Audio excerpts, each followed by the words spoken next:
Film ini mengisahkan 3 orang sahabat yang selama hidupnya belum pernah merasakan nikmatnya lahan basah seorang betina. Sampai pada akhirnya, mereka berencana untuk melakukan apa saja agar bisa melepas ketontongannya. Penasaran dengan usaha-usaha nakal yang mereka lakukan? Yuk tanpa basa-basi lagi, kita intip alur lengkap filmnya. Check it out. Di awal film, memperlihatkan bertemunya kembali 3 orang sahabat karib setelah berpisah sejak lulus SMA.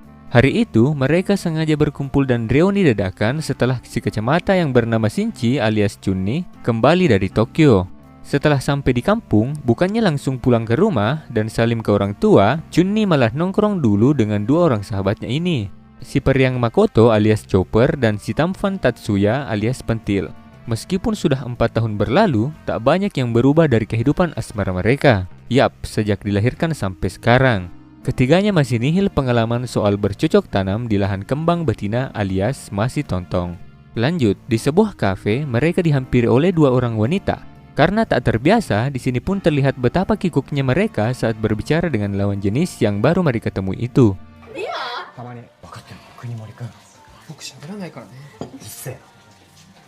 Kemudian datanglah 2 orang preman kampung bernama Puchin dan Shimizu.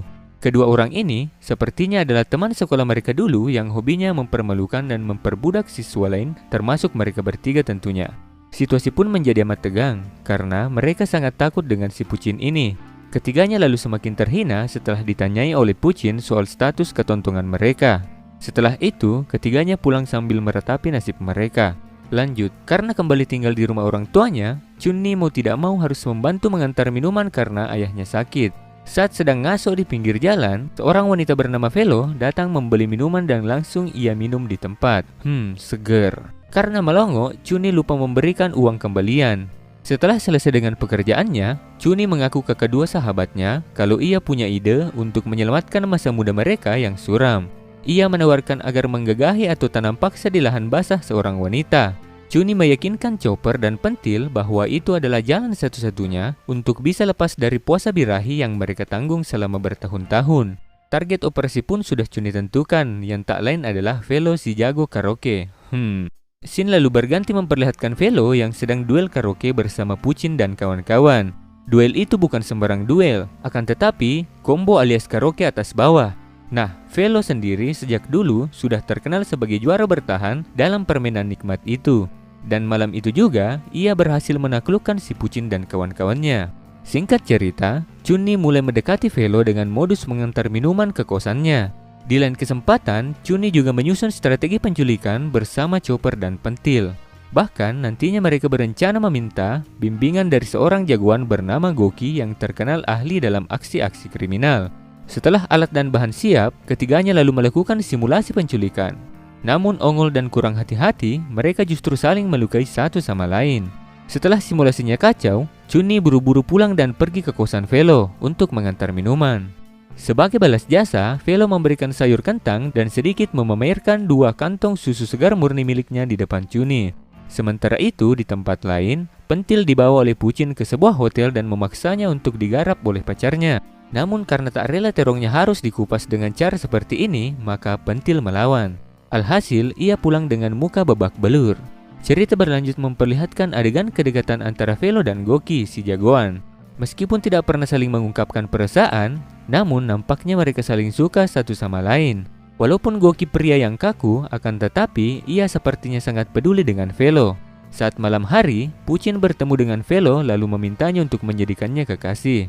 Namun Velo menolak dan mengaku kalau sudah jatuh cinta dengan Goki.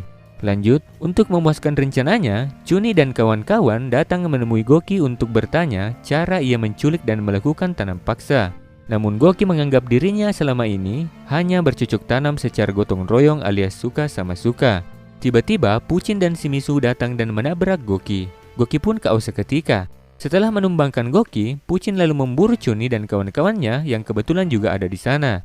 Namun, Chunni sendiri berhasil kabur dan alhasil Pentil dan Chopper tertangkap.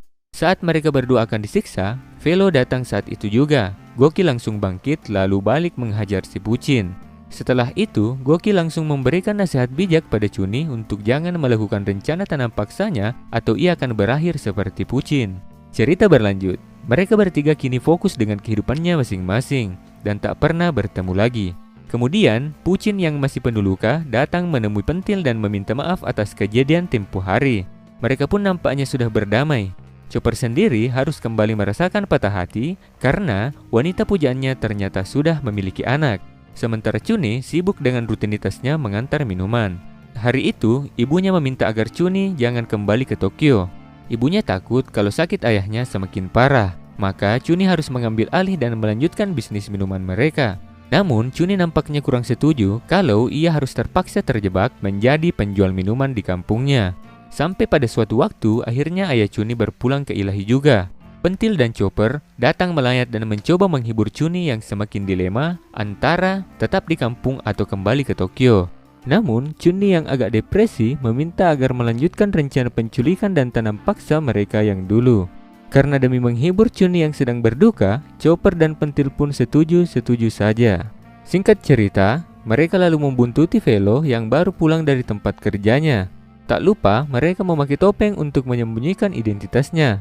Ketiganya lalu menghadap Velo di jalan yang sepi. Setelah mengancam Velo, mereka kemudian mencoba untuk membiusnya. Entah karena Velo yang terlalu perkasa atau mereka yang terlalu lemah. Akhirnya, ketiga penculik amatir ini tumbang tak berdaya.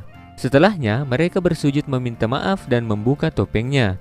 Tapi, Chuni sendiri langsung memaki-maki Velo karena perlakuannya selama ini yang terlalu baik dan membuatnya jatuh cinta. Sampai akhirnya, cinta itu pun bertepuk sebelah tangan dan membuatnya jadi seperti ini.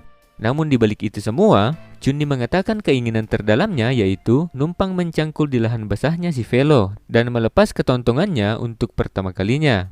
Awalnya, Velo menolak permintaan itu. Namun, Chopper dan Pentil bersujud memohon kemurahan hati Velo untuk memberi Chuni kesempatan.